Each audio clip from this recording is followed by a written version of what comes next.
Hi hello నమస్తే welcome back to Suman TV. ప్రస్తుతం మనతో పాటు ఉన్నారు ఫ్యామిలీ కౌన్సిలర్ రజనీరామ గారు.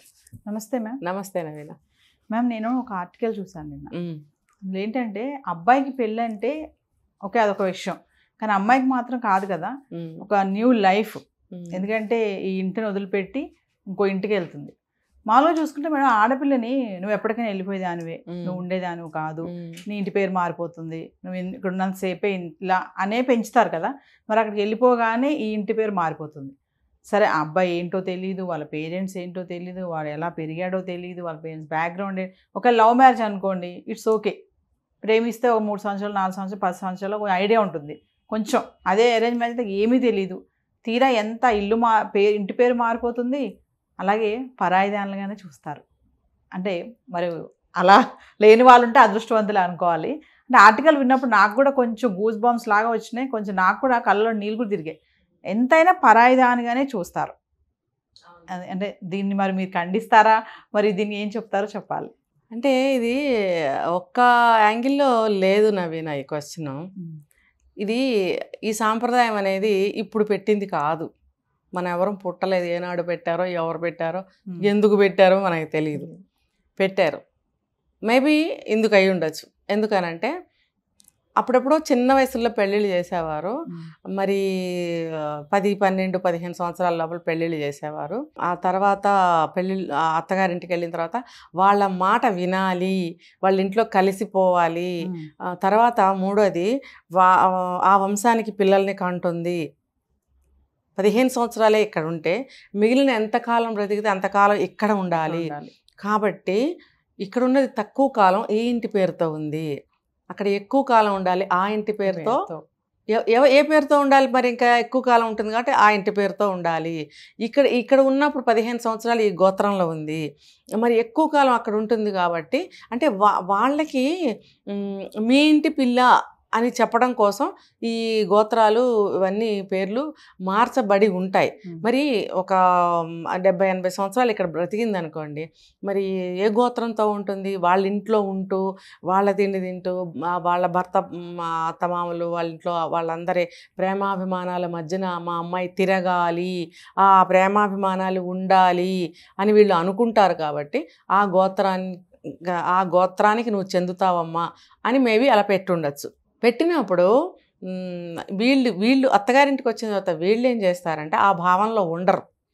ఎందుకు అనంటే బయట నుంచి తెచ్చుకున్నాం కదా, ఆ పిల్ల 12 ఏళ్ళు అవనివ్వండి, 15 ఏళ్ళు అవ్వనివ్వండి, వేరే వాళ్ళ అమ్మాయి, మా పెళ్లి చేసుకున్నాం కాబట్టి మా ఇంట్లోకి వచ్చింది అన్న భావంతోనే ఉంటున్నారు. కానీ మన ఇంట్లోకి వచ్చింది కాబట్టి మన ఇంట్లో ఒక మిగిలిన 85 సంవత్సరాలు ఇక్కడే సావో బ్రతుకో ఇక్కడే ఉండాలి కాబట్టి మనని చూసుకోవాలి అనే భావన వీళ్ళల్లో రావటం లేదు. ఏ చిన్న విషయం వచ్చినా మీ వాళ్ళు ఇలా నేర్పారు, అలా నేర్పారు, నీకు ఇది రాదు, నీకు అది రాదు, నీకు చేత కాదు, నువ్వు బయట దానివి అని మాట్లాడుతుంటారు. మరి అలా మాట్లాడిన వాళ్ళు కూడా అందరూ ఆ ఇంట్లో వాళ్ళు ఎవరు కదా, బయట నుంచి వచ్చిన మిగతా కోడళ్ళు కానీ వీళ్ళ అమ్మాయి కూడా బయటకే వెళ్తుంది, ఆ ఇంట్లో ఉన్న అత్తగారు కూడా బయట నుంచే వస్తుంది అన్న విషయం ఎందుకు గుర్తుండదు వీళ్ళకి? అది గుర్తుపెట్టుకోవాలి. ఇప్పుడు అది ఆ రోజుల నుంచి ఈ రోజు వరకు సాగుతూనే ఉంది. ఈ ఏమంటారు, ఈ చర్చ కానివ్వండి, ఈ స్ట్రగుల్ కానివ్వండి సాగుతూనే ఉంది. దీనికి సమాధానం మరి అందరికీ దొరికిందా, ఎవరికన్నా దొరికిందా కనీసం నాకు తెలీదు. నాకు తెలిసినంతలో నేను విడమర్చి చెప్తున్నాను ఇప్పుడు. కాబట్టి అమ్మాయి ఒక సెక్యూర్లో ఉండాలి, ఒక సెక్యూరిటీలో అని చెప్పి వాళ్ళ ఇంటి పేరుని తగిలిస్తారు. తర్వాత అలాగే వాళ్ళ గోత్రం వాళ్ళ వంశానికి ఇచ్చేసాం కాబట్టి వాళ్ళ వంశగోత్రం ఈ అమ్మాయికి వస్తుంది. ఎందుకంటే ఇక్కడ మా ఇంట్లో నుంచి అటు వెళ్ళింది కాబట్టి, అంటే మా పిల్లని వాళ్ళకి ఇచ్చేసాం. నిజానికి అంతే కదండి. అంతే. ఇప్పుడు ఏ రోజులైనా సరే అమ్మాయి పండగలకు వెళ్ళడమే తప్ప ఒక సంవత్సరం ఇక్కడ ఉండొస్తాను, ఇక్కడ ఒక నెల ఉంటానంటే అది ఒప్పుకోరు, అసలు కుదరదు కదా. ఎన్ని మాటలు అంటారు మేడం కదా అట్లా ఉంటే. కాబట్టి ఇక్కడి నుంచి అక్కడికి వెళ్ళిపోయినప్పుడు మొత్తం అన్నీ కూడా వాళ్ళ కింద ఉండటం అనేది మంచి పద్ధతి, అంతే కదా. 15 సంవత్సరాలు ఇక్కడ, 85 సంవత్సరాలు అక్కడ, అంటే ఏది ఎక్కువ పీరియడ్? కాబట్టి వాళ్ళ వంశానికి ఇచ్చేసాం కాబట్టి వాళ్ళ వంశానికి చెందినవన్నీ ఈ అమ్మాయికి సంక్రమిస్తాయి అని చెప్పడం అన్నమాట. ఏదైనా ప్రేమాభిమానాలైనా సరే ఇంట్లో కలుపుకోవడం కానీ, ఆచార వ్యవహారాలు కానీ అన్నీ కూడా మంచిగా ప్రేమగా పద్ధతిగా నేర్పుకోవాలి. అలా ఎంతమంది ఇన్లాస్ నేర్పించారు నేర్పకపోగా ఆ అత్తగారు ఒక 90 ఏళ్ళు ఉంది, ఈ కోడలికి ఒక 70 ఏళ్ళు వచ్చితే కూడా పెళ్లి చేసుకుని ఒక 50 సంవత్సరాలు అయిందనుకోండి, 50 సంవత్సరాలు మొదటి రోజు నుంచి 50 సంవత్సరం చివరి రోజు వరకు అంటూనే ఉంటుంది. పరాయి దానిలో చూడటమే. బయటది బయటదే, బయటది బయటది, ఇది బయటది, ఇది బయటది, ఇది బయటది. మరి దీని బుద్ధులు అలా ఉన్నాయి, దీని అమ్మ అలా నేర్పింది, దీని బాబు అలా నేర్పాడు, దీని జాతి ఎటువంటి జాతి, ఏ జాతిలో పుట్టింది ఇది, దీని బుద్ధులు ఎలా ఉంటాయి. నిజమే, వేరే జాతిలోనే పుట్టింది, నువ్వు చెప్పక్కర్లేదు. మరి నువ్వు ఇంకో జాతిలో పుట్టావుగా, పుట్టి మరి ఇక్కడికి వచ్చావు కదా. సరే ఆ అత్తగారు భర్త అన్నాడు అనుకో, అతను వేరే జాతిలో పుట్టినోడేగా. ఒక్కొక్కరికి ఒక్కొక్క జాతే ఉంటుంది. మరి ఉన్నప్పుడు మీ జాతిలోకి తెచ్చుకున్నారు కదా అమ్మాయిని, తెచ్చుకుని మీ ఇంటి పేరు పెట్టినప్పుడు మీ జాతే, ఇంకేం కాదు. అది తెలుసుకోవాలి వాళ్ళు. ఇలాంటి దరిద్రపు మాటలు, పిచ్చి పిచ్చి మాటలన్నీ మాట్లాడటం వల్ల అమ్మాయి హృదయం ముక్కలవుతుంది.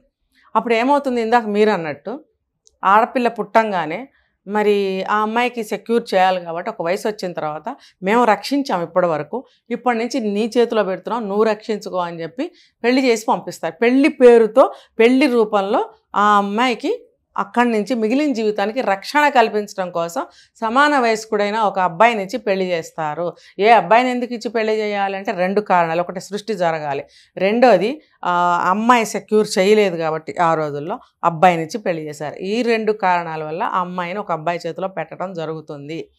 అది అర్థం చేసుకోకుండా ఇష్టం వచ్చినట్టు మాటలు అనుకోవడము, అనడము, మరి వాళ్ళ తల్లిదండ్రులను కూడా ఇష్టం వచ్చినట్టు మాట్లాడటం అనేవి జరుగుతున్నాయి. ఇలా అనేది చాలా తప్పు. ఆ 15 సంవత్సరాలు పెంచిన కాలంలో తల్లిదండ్రులు చేస్తున్న అతిపెద్ద తప్పు ఏంటంటే, ఇప్పుడు ఎంతమంది అంటున్నారో నాకు తెలియదు, ఆ రోజుల్లో అయితే ఆడపిల్ల పుట్టిన రోజు దగ్గర నుంచి ఆ పిల్లకి ఎప్పుడు పెళ్లి చేయాలి, ఎవరినిచ్చి పెళ్లి చేయాలి ఆలోచనలే సాగేవి. ఇప్పుడు కూడా నువ్వు వేరే ఇంటికి వెళ్ళేదానివే కదా, వెళ్ళిన చోట ఇలా చేస్తే గొడవలు వస్తాయని అంటుంటారు. ఇప్పుడు కూడా ఏదైనా అల్లరి చేస్తే ఎప్పటికైనా వెళ్ళాల్సిందానివి అంటారు. సరే, ఈ రోజుల్ని బట్టి ఏదో సహజంగా అన్నారని మనం తీసుకోవచ్చు. ఆ రోజుల్లో ఏంటి, ఎప్పుడు పంపించేద్దాం. ఎందుకు భయం, ఆడపిల్లల్ని కాపాడాలంటే భయం, పెళ్లి సంబంధాలు రావేమోనని భయం, వయసు ముదిరితే పిల్ల బుద్ధి మారిపోతుందేమో అని భయం, అత్తగారింటికి వెళ్తే అక్కడ ఏమైనా గొడవలు తీసుకొస్తుందేమో, ఈ ఎక్కువైపోతే మెంటల్ మెచ్యూరిటీ బాగా పెరిగిపోతే అత్తగారింట్లో ఏమైనా గొడవలు వస్తాయేమో అని భయం. ఎందుకంటే ఇక్కడ పచ్చిగా ఉన్నప్పుడే, ముద్దగా ఉన్నప్పుడే తీసుకెళ్ళి అక్కడ పెట్టేస్తే ఆ ముద్దని వాళ్ళు మలుచుకుంటారు వాళ్ళకి కావాల్సినట్టు అన్న పద్ధతిలో వాళ్ళు త్వరగా పెళ్ళిళ్ళు చేసి పంపించేసేవారు. దానికి తోడు ఆ పెళ్ళయ్యే వరకు అలాంటి మాటలే జరుగుతూ ఉండేవి ఇంట్లో. అన్నదమ్ములు ఉంటే కూడా దీనికి తొందరగా పెళ్ళి చేసి పంపించేయండి గోలా అంటారు. తల్లిదండ్రులు అనుకోండి, ఎవడొస్తాడో ఏ సంబంధం వస్తుందో అని మాట్లాడుకుంటుంటారు. ఇంకా అమ్మమ్మలు, ముసలమ్మలు, చుట్టాలు పక్కాలు వచ్చిన వాళ్ళల్లా ఎంత వయసు వచ్చింది, వయసుకు వచ్చినట్టుంది, సంబంధాలు మొదలు పెట్టారా అని మొదలు పెడతారు 8-9 ఏళ్ళకే. ఆ రోజుల్లో సంగతి నేను చెప్తున్నాను. కాబట్టి ఆ భావాలు బాగా నాటుకుపోయిన రోజులు అనమాట. అలాంటి భావాలు ఉన్నప్పుడు ఆ అమ్మాయికి అనిపిస్తుంది, ఇది నా ఇల్లు కాదు, నా ఇల్లు కాదుగా వాళ్ళు, నా ఇల్లు వేరే ఉంది అనుకుంటుంది. అనుకున్నప్పుడు ఎదురు చూస్తుంది అనమాట. కానీ అటు వెళ్ళడానికి ఏమో అక్కడ ఇంటి పేరు మారిపోయింది, అదే ఇక్కడ ఇంటి పేరు, ఒక ఇంటి పేరే కాదు, వినండి మనోభావాలు ఇవన్నీ కూడా.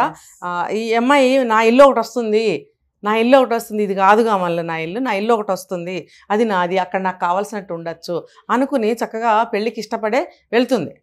అక్కడికి వెళ్ళిన తర్వాత బయట నుంచే వస్తారు ఎవరైనా. దేవుళ్ళు కూడా వేరే చోట నుంచి అమ్మాయిని తెచ్చుకొని పెళ్లి చేసుకున్నారు కదా. మరి ఆ బుద్ధి ఉండాలన్నమాట. బయటది అంటాం వల్ల కొంచెం తేడా వచ్చిన భర్త కూడా ఇంట్లోంచి అంటుంటాడు. ఇంట్లోంచి పో అని అన్నప్పుడు మరి పెళ్లి చేసుకుని వచ్చినప్పుడు ఆగండి అని చెప్పి మా ఇంటి పేరు మీ అమ్మాయికి పెట్టకండి, మా గోత్రం మీ అమ్మాయికి ఇవ్వము అని నువ్వు చెప్పవచ్చు కదా. అక్కడ ఎందుకు చెప్పవు? పెళ్ళి వచ్చిన ఒక్క రోజులోనే గబగబా డాక్యుమెంట్స్ ఉంటాయి వీళ్ళకి, ఆఫీస్ డాక్యుమెంట్స్, అందులో ఇంటి పేరు మార్చేయాలి. మార్చకపోతే గొడవలు వచ్చేస్తే మాకు ఈ అమ్మాయి ఎవరో అంటారంట. అంటే మన భారతదేశం యొక్క చట్టాలు, సాంప్రదాయాలు, రూల్స్, రెగ్యులేషన్స్ అన్నీ ఆ విధంగా ఉన్నాయి. పెళ్లి చేసుకుని రాగానే గవర్నమెంట్ ఎంప్లాయ్ అయితే కనుక భార్య ఇంటి పేరు అక్కడ మార్చి చూపించాలి అనేది ఒకటి చెప్తున్నారు. ఇది ఎంతవరకు కరెక్ట్ అనేది మళ్ళీ తెలుసుకోవాలి మనం. అయితే అని చెప్పి ఆ ఇంటి పేరుని తీసేసి వేరే పేరు రాసి ఇస్తారు ఆఫీస్లో. అప్పుడు ఆవిడేమవుతుంది, ఈ ఇంటి పేరు ఇంటి పేరు కలుపుకొని తన పేరు మామూలుగానే ఉంటుంది. కొంతమంది ఈ అమ్మాయి అసలు పేరు సరిగ్గా లేదని చెప్పి పేరు కూడా మార్చేసి శుభలేఖలు వేరే పేరు వేస్తారు, వేసి ఆ పేరుతోనే అత్తగారింట్లో పిలుస్తారు. మరే పుట్టిన అమ్మాయికి వాళ్ళ పేరు వాళ్ళు పెట్టుకునే హక్కు లేదు. ఇష్టమైన పేరు పెట్టుకుంటే మీరు ఏదో వంకతో ఆ పేరు కూడా తీసేసి వేరే పేరు శుభలేఖలో వేస్తారు, ఆ పేరుతోనే మీరు పిలుచుకుంటారు. మరి ఇంటి పేరు మీరు పెట్టేసుకుంటారు, గోత్రం ఇదని చెప్పినప్పుడు ఆ అమ్మాయిని మీరు అలాగే చూడండి. లేకపోతే మీరు పెళ్లి చూపులప్పుడో పెళ్ళి అవుతున్నప్పుడో పెళ్ళి అయిన తర్వాత లేదు మా ఇంటి పేరు మా గోత్రం ఇవ్వమని చెప్పండి.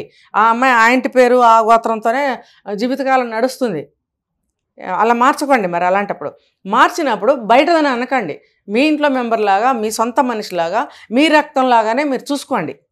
చూసుకున్నప్పుడు ఏ ఆడపిల్ల బాధపడ, ఓహో నిజమే మా పుట్టింటి వాళ్ళు మా చుట్టాలందరూ చెప్పినట్టు ఇది నా ఇల్లు, నా అమ్మయ్య భగవంతుడు నాకు ఇంతకాలానికి నాకు ఒక ఇల్లు ఇచ్చాడు, ఇది నా ఇల్లు అని గర్వంగా సంతోషంగా ఆత్మతృప్తిగా ఏమంటారంటే చాలా ఆత్మస్థైర్యంతో సంతోషంగా తృప్తిగా ధైర్యంగా బ్రతుకుతుంది. ఇది నా ఇల్లు, ఎస్ నా ఇల్లు, నేను ఇక్కడే ఉంటాను, నేను ఎక్కడికి పోతాను అన్న భావంతో చచ్చే వరకు ఉంటుంది ఆ ఇంట్లో. అలాంటి భావన రావాలంటే ఇక్కడ ఉన్నటువంటి అత్తమామలు కూడా అమ్మా నాన్నలా చూసుకోవాలి. ఎంతమంది అమ్మాయిల్ని అలా చూసుకుంటున్నారు అంటే నేను ఒక మాట చెప్తాను అవినా, నువ్వు అమ్మా నాన్నలాగా చూడొద్దు. ఎంత నువ్వు చూసినా నువ్వు అమ్మవావు ఆయన నాన్న అవడం. కానీ ప్రేమగా చుట్టానికి ఏమైంది? ఈ సృష్టిలో ప్రేమ అందరిది, ఏ ఒక్కళ్ళది కాదు. నువ్వు ప్రేమగా చూస్తే ఏమైంది? కోడల్ని సరిగ్గా ప్రేమగా చూడవా, సరిగ్గా మాట్లాడవా, తప్పది. నువ్వు ముందు అది చూడు, నువ్వు తర్వాత సంగతి మిగతావన్నీ. అమ్మా నాన్న అని ఈ అమ్మాయి చివరికి అనుకోగలగాలి. నేను ఇది ఆపి ఎందుకు చెప్తున్నానో చూడండి. ఈ అమ్మాయి అనుకోవాలి, వీళ్ళు నన్ను అమ్మా నాన్నలాగా చూశారు అని ఆ అమ్మాయి అనుకోగలిగితే ఆ అమ్మాయి చివరి రోజుల్లో అది మీ అత్త మామ జీవితానికి ధన్యం అనమాట. అది ఎంతమందికి దొరుకుతుందో నాకు తెలీదు. అందరూ కనీసం ఇంతన్న ప్రయత్నం చేసుకోండి. కానీ ఆ ఆడపిల్లల్ని బాధ పెట్టకండి. అంటే వాళ్ళ రోజున ఆడపిల్లలు అలా ఉన్నారు ఇలా ఉన్నారు వీళ్ళ గురించి ఆమె ఆలోచించాలి అని అంటే అలాంటి అమ్మాయిల గురించి ఆలోచించకండి. ఇలా బాధపడే అమ్మాయిల గురించి ఆలోచించండి. తర్వాత మీ వంతు ప్రయత్నం మీరు చేయండి. ఆ అమ్మాయి ఎలా మారింది తర్వాత అనేది పక్కన పెడితే మీ వంతు ప్రయత్నం ముందు మీరు చేయండి. ఒక మంచి అమ్మాయిని సెలెక్ట్ చేసుకుని పెళ్లి చేసుకోండి. తర్వాత తల్లిదండ్రులు మీ ఆడపిల్లల్ని అందరినీ కూడా సభ్యతగా, సంస్కారంగా, పద్ధతిగా పెంచండి. చదువులు చెప్పించండి, స్పేస్లోకి పంపించండి, ఇంకోటి చేయండి. కానీ ఇవి కూడా కలిపి పెంచండి. అప్పుడు ఆ అమ్మాయిల జీవితాలు పాడవో కదా, మంచిగా బాగుపడతాయి. తర్వాత నా ఇల్లు ఒకటి ఉంది అనే ఒక సంతోషము దొరికిన తర్వాత ఆ ఇల్లు ఎంతో సంతృప్తిగా జీవితాన్ని కొనసాగించడానికి ఎంతో అవకాశాలు ఉన్నాయి. అత్తమామలు కూడా మనసులో ఉన్న ప్రేమని తీయండి. మీరు ఎంత తీసినా అందులో నుంచి తరగదది. ఎంతన్నా తీయండి ఆ ప్రేమని, అది తరిగిపోదు. కాబట్టి మీకు ఎంత ప్రేమనివ్వగలుగుతారో అంత ప్రేమనివ్వండి. ఎందుకంటే మీ అమ్మాయి కూడా వెళ్ళుంటుంది కదండి బయటికి. పాపం ఆ అమ్మాయి కూడా ఈ అమ్మాయి ఆ అమ్మాయి ఒకలాంటి ఆడపిల్లలే ఒకేలా పెరిగి వస్తారు కదా. కాకపోతే ఆస్తులు అంతరాలు ఏమన్నా ఎక్కువ తక్కువ ఉంటే అది నేను చెప్పలేను. కానీ అందరు ఆడపిల్లలు ఒకటే, వాళ్ళు నా ఇల్లు అనుకునే వస్తారు. మరి ఆ అమ్మాయికి ఇల్లు మీరు ఏదని చూపిస్తారు? నేను ఒక ఆడపిల్లగా నేను అడుగుతున్నాను, నా ఇల్లు ఏది అని ప్రతి ఆడపిల్ల అనుకుంటుంది, నేను అనుకుంటున్నాను. కాబట్టి దీనికి సమాధానం ప్రతి అత్తమామలే చెప్పగలగాలి. కాబట్టి అత్తమామలు మీరు మంచిగా ప్రేమించండి. ఇదేనమ్మా నీ ఇల్లు అని మీరందరూ చెప్పండి. అందరూ చెప్పండి, అమ్మ ఇది నీ ఇల్లు, నీదే ఈ ఇల్లు, మా వంశానికి బిడ్డల్ని ఇస్తున్నావు, మా ఇంటి పేరు మార్చుకున్నావు, మా గోత్రాన్ని తీసుకున్నావు, నువ్వు మా మనిషివి, ఇదే నీ ఇల్లు అని అప్పచెప్పండి. ఇవ్వండి, ప్రేమించండి, కలుపుకోండి. ఎందుకు వస్తాయండి గొడవలు? Thank you.